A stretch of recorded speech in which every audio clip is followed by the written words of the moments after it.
Renungan Pagi, Yesus Nama di Atas Segala Nama oleh Ellen G. White, 20 Agustus 2024. Mari kita berdoa. Bapa kami yang di sorga, Allah pencipta langit dan bumi, laut dan segala isinya, Allah yang maha besar, maha kuasa, sumber segalanya, yang kami sembah selalu melalui anak-Mu yang tunggal, Yesus Kristus. Terpujilah Yesus, anak Allah yang maha tinggi, yang adalah terang yang menerangi bangsa-bangsa kafir. Pada pagi hari ini kami bersyukur boleh bangun dan berbakti, dan sebagaimana membaca dan mendengarkan nasihat firman-Mu, kiranya ini menjadi pembaharuan bagi kami semua, agar seperti Yesus kami mengabarkan dengan cara yang benar. Beserta kami sepanjang perbaktian ini, kehendak-Mu yang jadi. Ampun kami akan dosa dan salah, karena kami berdoa hanya dalam nama anak Allah yang tunggal, Yesus Kristus, yang adalah Tuhan dan Juru Selamat kami. Amin. Renungan hari ini akan dibacakan oleh Saudari Ashley Tambunan. Kepada Saudari Ashley, kami persilahkan. Selamat pagi. Renungan pagi kita pada hari ini tanggal 20 Agustus 2024 berjudul Terang yang Menerangi Bangsa-Bangsa Kafir. Ayat inti kita diambil dari Matius 4 ayat 16. Bangsa yang diam dalam kegelapan telah melihat terang yang besar, dan bagi mereka yang diam di negeri yang dinaungi maut telah terbit terang. Nikodemus meminta wawancara dengan Yesus pada malam hari dan berkata, "Rabi, kami tahu bahwa Engkau datang sebagai guru yang diutus Allah, sebab tidak ada seorang pun yang dapat mengadakan tanda-tanda yang Engkau adakan itu jika Allah tidak menyertainya." Semua ini benar sejauh ini, tapi apa kata Yesus? Yesus menjawab, katanya, "Aku berkata kepadamu, sesungguhnya jika seorang tidak dilahirkan kembali, ia tidak dapat melihat kerajaan Allah." Inilah orang yang mempunyai posisi kepercayaan tinggi, orang yang dipandang sebagai orang yang terdidik dalam adat istiadat Yahudi, orang yang pikirannya dipenuhi kebijaksanaan. Dia memang memiliki bakat yang bukan karakter biasa. Dia tidak mau menemui Yesus pada siang hari, karena hal ini akan menjadikannya bahan perbincangan. Akan sangat memalukan bagi seorang penguasa Yahudi untuk menyatakan simpatinya kepada orang Nazaret yang dibenci. Nikodemus berpikir, "Aku akan memastikan sendiri misi dan pernyataan guru ini. Apakah dia memang terang yang menerangi bangsa-bangsa kafir dan kemuliaan Israel?" Yesus sebenarnya berkata kepada Nikodemus, "Bukan perselisihan yang akan membantu perkaramu, bukan perdebatan yang akan membawa terang pada jiwa. Engkau harus mempunyai hati yang baru, atau engkau tidak dapat membedakan kerajaan surga. Bukan bukti yang lebih besar yang akan membawa engkau ke posisi yang benar, namun tujuan baru, sumber tindakan baru. Engkau harus dilahirkan kembali. Sampai perubahan ini terjadi, yang menjadikan segala sesuatunya baru, bukti-bukti terkuat yang dapat disajikan, tidak akan ada gunanya. Keinginan itu ada di dalam hatimu sendiri. Semuanya harus diubah, atau engkau tidak dapat melihat kerajaan Allah." Ini adalah pernyataan yang sangat memalukan bagi Nikodemus. Dan dengan perasaan jengkel, dia menerima perkataan Kristus yang mengatakan, "Bagaimanakah mungkin seorang dilahirkan kalau ia sudah tua?" Dia tidak cukup berpikiran rohani untuk memahami arti kata-kata Kristus. Namun juru selamat tidak menghadapi sanggahan dengan sanggahan. Mengangkat tangannya dengan bermartabat dan tenang. Dia menekankan kebenaran dengan keyakinan yang lebih besar. "Aku berkata kepadamu, sesungguhnya jika seorang tidak dilahirkan dari air dan roh, ia tidak dapat masuk ke dalam kerajaan Allah." Dikutip dari Testimonies to Ministers and Gospel Workers, halaman 367 dan 368. Terima kasih atas penata layanan Saudari Ashley. Tuhan Yesus memberkati. Selamat pagi saudaraku dalam Tuhan. Judul renungan pagi hari ini diambil dari pernyataan Simeon saat dia melihat Yesus di bait Allah. Mari kita baca dalam Lukas 2 ayat 29 sampai 32 yang berkata, "Sekarang Tuhan, biarkanlah hamba-Mu ini pergi dalam damai sejahtera, sesuai dengan firman-Mu, sebab mataku telah melihat keselamatan yang daripada-Mu, yang telah Engkau sediakan di hadapan segala bangsa, yaitu terang yang menjadi pernyataan bagi bangsa-bangsa lain, dan menjadi kemuliaan bagi umat-Mu Israel. Nah, khususnya ayat 32, perkataan yang ditandai warna kuning, yaitu yang dalam bahasa Inggris, dikutip dari nubuatan Yesaya. Kita baca dalam bahasa Inggris, a light to lighten the Gentiles. Dalam nubuatan Yesaya, yaitu Yesaya 49 ayat 6, dikatakan, terlalu sedikit bagimu hanya untuk menjadi hambaku, untuk menegakkan suku-suku Yakub dan untuk mengembalikan orang-orang Israel yang masih terpelihara. Tetapi aku akan membuat engkau menjadi terang bagi bangsa-bangsa, supaya keselamatan yang daripadaku sampai ke ujung bumi. Dalam bahasa Inggris dikatakan, I will also give thee for a light to the Gentiles.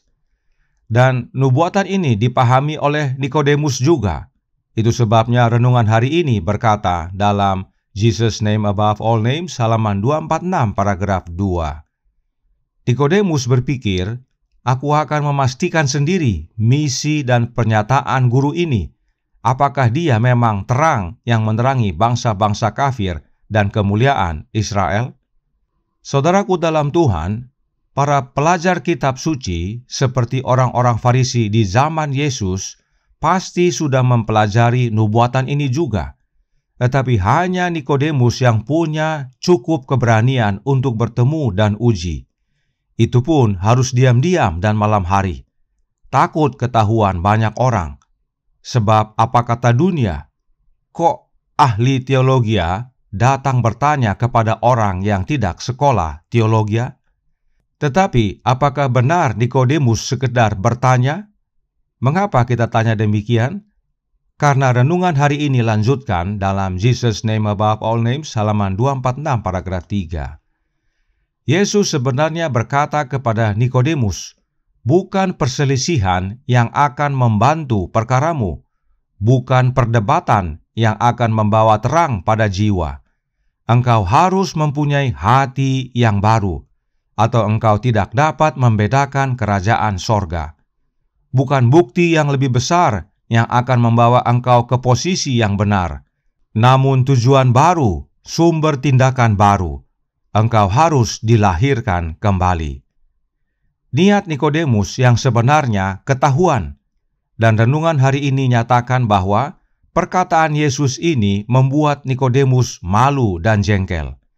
Ini nasihat yang baik sekali bagi kita semua, di dalam gereja, di luar gereja, trinitas, non-trinitas, dan aliran lainnya. Berdebat tidak akan membawa terang kepada jiwa kita. Saya ulangi, berdebat tidak akan membawa terang kepada jiwa kita. Banyak grup WA dibuat hanya untuk berdebat. Apa hasilnya? Tidak ada. Tidak ada pertobatan, tidak ada baptisan datang dari perdebatan. Tapi menariknya, banyak yang senang berdebat. Satu lagi, berdebat tidak akan membuat suatu kebenaran menjadi lebih benar, bahkan merendahkan. Ini bukan kutipan roh nubuat. Ini pernyataan kami dari semua apa yang kita sudah pelajari. Jika disebut kebenaran, maka tidak perlu diperdebatkan. Sudah pasti dan jelas benar. Lalu, ada berapa kebenaran? Hanya satu, yaitu Yesus Kristus. Tetapi masalahnya, manusia ciptakan Yesus yang lain, kebenaran yang lain. Itulah penyebabnya perdebatan terjadi.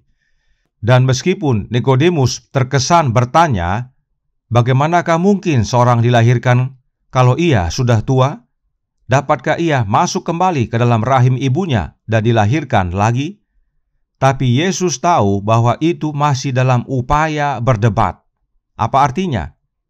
Yesus tahu ciri-ciri orang yang bertanya karena kerinduan kerohaniannya atau bertanya hanya untuk memancing perdebatan. Karenanya Roh Nubuat menuliskan dalam suratnya nomor 55 tahun 1895 paragraf 53, yang juga sebagian dinyatakan dalam renungan hari ini. Namun juru selamat tidak menghadapi sanggahan dengan sanggahan, mengangkat tangannya dengan martabat dan tenang.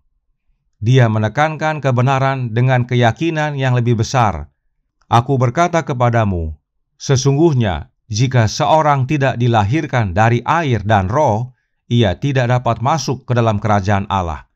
Apa yang dilahirkan dari daging adalah daging, dan apa yang dilahirkan dari roh adalah roh. Janganlah engkau heran, karena aku berkata kepadamu, kamu harus dilahirkan kembali. Angin bertiup kemana ia mau, dan engkau mendengar bunyinya, tetapi engkau tidak tahu dari mana ia datang atau kemana ia pergi. Demikianlah halnya dengan tiap-tiap orang yang lahir dari roh. Nasihat ini bagi kita juga. Bukan karena banyak tanya, maka dijamin itu tanda haus akan kebenaran. Sebab ada yang bertanya bukan dari ketidaktahuannya, tetapi karena merasa banyak tahu. Bertanya hanya untuk uji, dan bukankah demikian orang Farisi? Nikodemus banyak tanya karena mau debat, tapi Yesus dengan sabar hindari debat dan beri jawab untuk Nikodemus pikir. Sampai-sampai Yesus berkata kepada Nikodemus, "Engkau adalah pengajar Israel dan engkau tidak mengerti hal-hal itu?" Saudaraku dalam Tuhan, duduk dekat kaki Yesus dan dengar sabdanya seperti Maria. Selalu hadir dekat dengan Yesus dan tak mau berpisah seperti Yohanes yang kekasih. Dan bukan aku lagi yang hidup, tetapi Kristus yang hidup dalam aku, seperti Paulus. Maka kebenaran menjadi hidup kita, dan kita pun lahir kembali, lahir baru dalam Yesus. Karenanya, Review and Herald tanggal 7 November tahun 1882 paragraf 17 berkata, "Jangan pernah beristirahat sampai Anda mengetahui melampaui semua pertentangan bahwa Anda telah diubahkan oleh Roh Kristus. Sampai Anda mempunyai bukti yang jelas bahwa Anda telah dilahirkan kembali. Jangan pernah beristirahat sampai Anda mengetahui bahwa Kristus tinggal di dalam Anda." Inilah yang Yesus jelaskan kepada Nikodemus dulu. Dan inilah yang Yesus nyatakan kepada kita sekarang, agar terang itu bersinar di dalam kita, dan kita menjadi sinar terang bagi bangsa-bangsa lain. Kiranya kebenaran ini mengubahkan hidup kita. Nikodemus akhirnya berubah dan menjadi pengikut Yesus yang setia. Demikianlah kiranya kita juga, dan juga para pengajar-pengajar teologi di dalam gereja Advent yang sekarang ini, serta semua gereja yang berkenan belajar kebenaran Alkitab dan Roh Nubuat, agar kita semua, sama seperti Nikodemus, menjadi terang bagi bangsa-bangsa lain, karena Kristus tinggal dalam kita, kita dilahirkan kembali, dan kita diubahkan menjadi serupa dengan Kristus. Tuhan memberkati, saya bawa dalam nama Yesus. Amin. Mari kita berdoa. Bapa kami yang di sorga, Allah pencipta langit dan bumi, laut dan segala isinya, Allah yang maha besar, maha kuasa, sumber segalanya, yang kami sembah selalu melalui anak-Mu yang tunggal, Yesus Kristus. Terima kasih atas nasihat yang penting bagi kami semua, agar mengabarkan kebenaran sama seperti Kristus mengabarkan kebenaran. Yesus tidak melayani perdebatan, sebab perdebatan tidak membawa terang kepada jiwa kami. Perdebatan tidak membuat kebenaran lebih benar, malah itu membuat kebenaran menjadi rendah. Oleh karenanya, tolong kami ya Bapa, karuniakanlah roh anak-Mu dalam hidup ini, sebab hanya oleh menerima roh Kristus dalam hati kami, itulah wujud kami menerima kelahiran baru dalam Yesus. Dan bila mana kami dilahirkan baru, maka cara kami mengabarkan, menyampaikan terang kepada bangsa-bangsa lain adalah oleh karena Kristus tinggal dalam hidup kami. Sebab dialah terang yang sejati yang telah menerangi bangsa-bangsa kafir. Beserta kami sepanjang hari ini, kehendak-Mu yang jadi, Ampun kami akan dosa dan salah, karena kami berdoa hanya dalam nama Anak Allah yang tunggal, Yesus Kristus, yang adalah Tuhan dan Juru Selamat kami. Amin.